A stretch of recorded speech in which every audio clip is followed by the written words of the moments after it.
Duas mulheres, duas gerações, sobrevivência.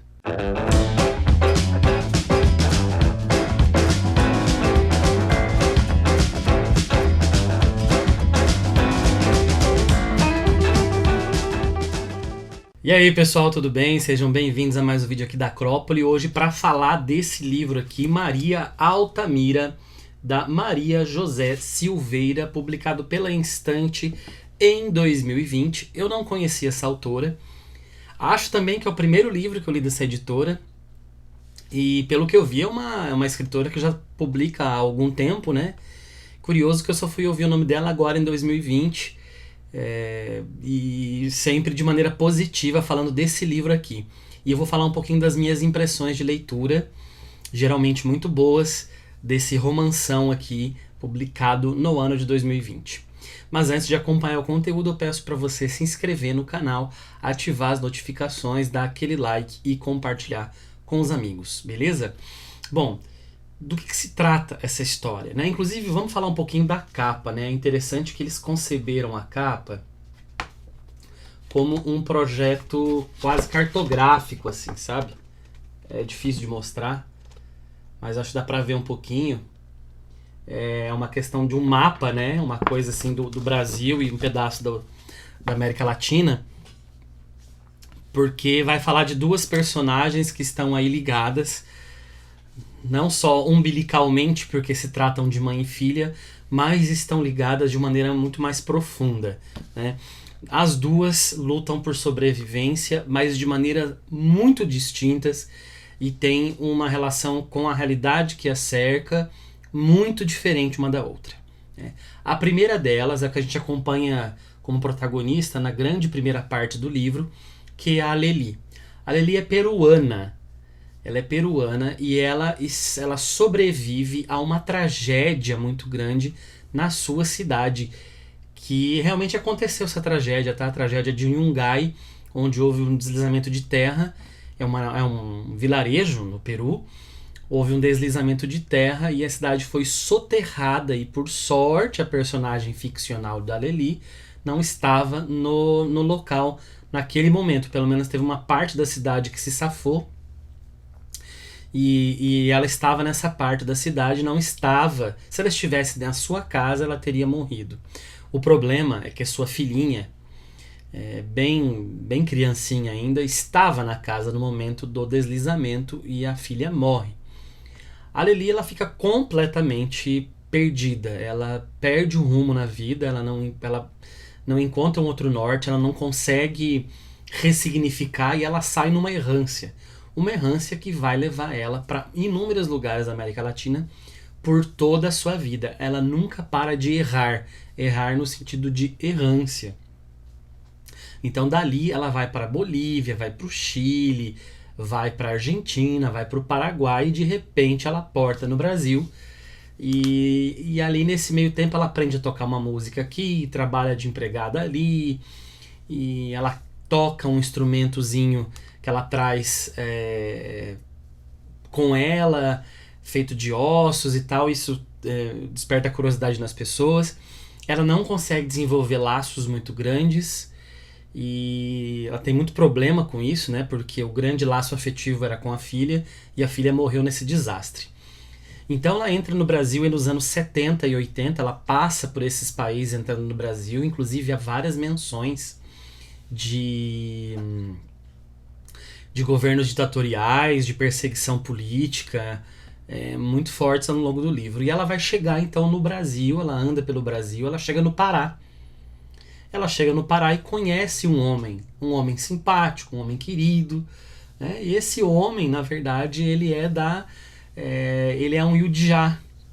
Ele mora na cidade, mas ele é da tribo Yudjá, que está ali na região de Altamira. E aí eles têm um relacionamento, e desse relacionamento vai sair, então vai nascer uma menina. Só que há questões trágicas no livro, né? Há a morte desse personagem, eu dando spoiler aqui já, né? Ó. Então se você não gosta, perdão aqui, mas já soltei os spoilers. Esse personagem é morto porque ele é um símbolo de resistência da sua tribo, porque nessa região, gente, está para ser construída a usina de Belo Monte, né, que causou, como inúmeras usinas hidrelétricas no Brasil, todo um problema de ecossistema, dos povos originários, né, que habitam.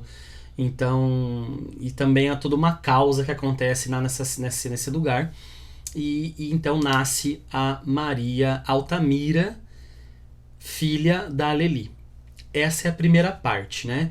É claro, dei alguns spoilers, gente, mas tem muitas coisas assim dentro dessa narrativa que são interessantes e que esse spoiler, por exemplo, não vai ser um problema, tá? Bom, depois a gente tem numa segunda parte da narrativa, a gente tem a Maria Altamira. Então nós já não temos a Aleli, que ela aparece de vez em quando de maneira muito periférica, porque ela volta a fazer uma grande errância. Quem cria a Maria Altamira é uma amiga, uma moça que socorre ali a Aleli. E ela cresce sabendo que ela tem ela tá na cidade, ela tá em Altamira, mas ela cresce sabendo que ela tem uma ascendência Yudjá, e ela começa a então questionar muita coisa, né? A questão dela estar nesse cruzamento assim entre identidades, a questão do que esse dito progresso vai trazer para a região, as transformações na cidade, né? Há muitas transformações em Altamira e também acontecem muitas transformações na menina que leva o seu nome, né? O nome da cidade, que é a Maria Altamira. E ela vai lutar por causas, né? Ela vai tentar sobreviver lutando por causas. E ela tem até uma certa dor ao saber da mãe, uma dor é quase uma raiva, né? Porque ela não aceita, ela gosta muito dessa mãe adotiva, né? Que para ela é mãe mesmo, mas a mãe biológica a abandonou, então ela tem uma certa raiva da mãe, mas tem um carinho absurdo pelo pai, né? E ela vai então tentar entender essa questão indígena no Brasil, que é uma questão de muitos desdobramentos, né? Eu fico imaginando, eu fico lembrando do discurso do Ailton Krenak, que eu já resenhei o livro dele aqui, inclusive. O Krenak, ele fala assim, numa entrevista, ele fala: por que você tá rindo, sorrindo, falando pro câmera ou pro repórter, eu não sei. Os nossos povos estão em guerra há muito tempo, né? O meu povo não parou de estar em guerra desde que o branco pisou aqui. Então ele entende que os povos originários, né, dessas várias civilizações aqui indígenas, eles estão em guerra até hoje, né? E se a gente pensar, realmente estão, né? O Brasil só para ter uma ideia, é o país que mais mata pessoas que são que lutam pela ecologia, pelo não desmatamento, para proteger áreas que são dos indígenas, né? Mata muito. E esses líderes indígenas são assassinados com frequência no Brasil. E no Brasil recente isso potencializou-se. Tá? De 2018 para cá, a coisa piorou muito.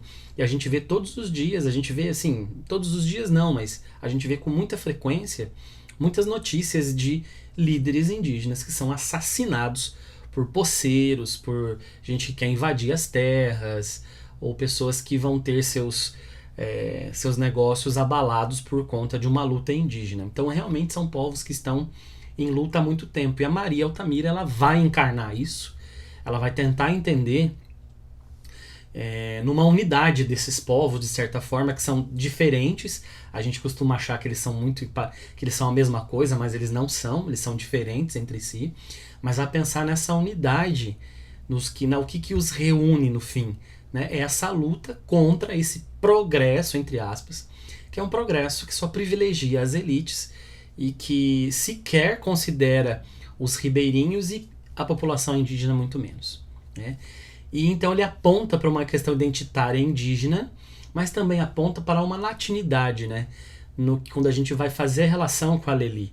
Então, assim, quando estabelece esse paralelo, não só com a Aleli no Peru, mas em outros países da América Latina, a gente vê um cordão umbilical aí a ligar esses povos, né? Se a gente pensar o Peru, a Bolívia, por onde ela passa, né? O norte da Argentina, são lugares onde a ainda há uma predominância de povos originários da América. Né? Então, isso é muito forte. A gente, às vezes, nem pensa nisso, né? Se a gente pensar, por exemplo, na Argentina, a Argentina branca, né? Que é a Argentina portenha, que é a Argentina que se quis europeia, né? A gente não pensa, inclusive, nos povos indígenas, mas há povos originários na Argentina, e no norte da Argentina, sobretudo, né? A gente tem na Bolívia, no Peru, uma porcentagem muito alta. Então a gente também tem essa ligação latino-americana originária, que é uma coisa que a gente não remete, não pensa. Inclusive nós brasileiros olhamos muito para a Europa, para os Estados Unidos, e esquecemos do cordão umbilical que nos liga com os outros países da América Latina. São todas essas coisas que vêm durante a leitura, e é muito interessante de ver na errância da Lely, por exemplo, o contato que ela tem com as pessoas, as coisas que ela vê, que ela aprende. Ela não tem, inclusive, nem noção da passagem de tempo, porque aquela dor a corrói muito, né? E já a Maria Altamira também tem outras dores que a corroem, não só uma questão indígena, mas ela vai para São Paulo também e vai ver uma questão muito forte das ocupações em prédios abandonados e pessoas que vivem em condições de vida precárias. Então ela vai identificando essas semelhanças e vai trazendo para dentro dela, e aquilo também causa muita dor, né? E é isso, né? Basicamente são esses dois caminhos dessas personagens que parecem ser tão diferentes, mas que se tocam em alguns pontos. E eu não vou falar mais sobre a narrativa, porque eu já dei spoiler demais e não vai ser legal que eu dê mais spoiler, né? No que tange a escrita, eu acho que o romance é bem dinâmico. Tem alguns momentos que ele é um pouco... Bom, é um problema meu, né? Não sei se vocês já perceberam que eu acho que todo livro ele consegue ser resolvido em torno de 150 páginas, né? Mas é um problema meu. Eu acho que ele se estende um pouco, algumas coisas podiam ser cortadas, algumas falas muito arrastadas. Algumas eu entendo porque você precisa, como eu posso dizer, situar o leitor, né? Isso me ajudou, por exemplo, muito, que tem muita coisa que eu não tinha ideia, né? Mas às vezes os diálogos são muito alongados, e acho que demora para resolver algumas questões. E quando resolve muito rápido, e a gente termina o livro assim num certo choque, né? Mas só essa questão mais final pro amarramento, né? De talvez tentar resolver mais cedo, e um processo que leve algum tempo para ele acontecer, e de repente ele acontece de uma vez, e 3 páginas tudo é resolvido, a gente termina e fica um pouco suspenso da leitura, né? Mas apenas uma crítica mínima dentro do panorama imenso que a Maria José Silveira conseguiu fazer nesse livro. Eu acho que foi um resultado muito bom mesmo, com uma temática muito pertinente e muito importante, que não é muito comum na literatura, mas que está começando a dar seus passos na literatura brasileira. Beleza?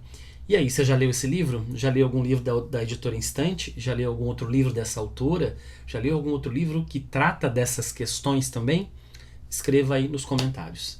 Eu fico por aqui desejando um abraço e até a próxima.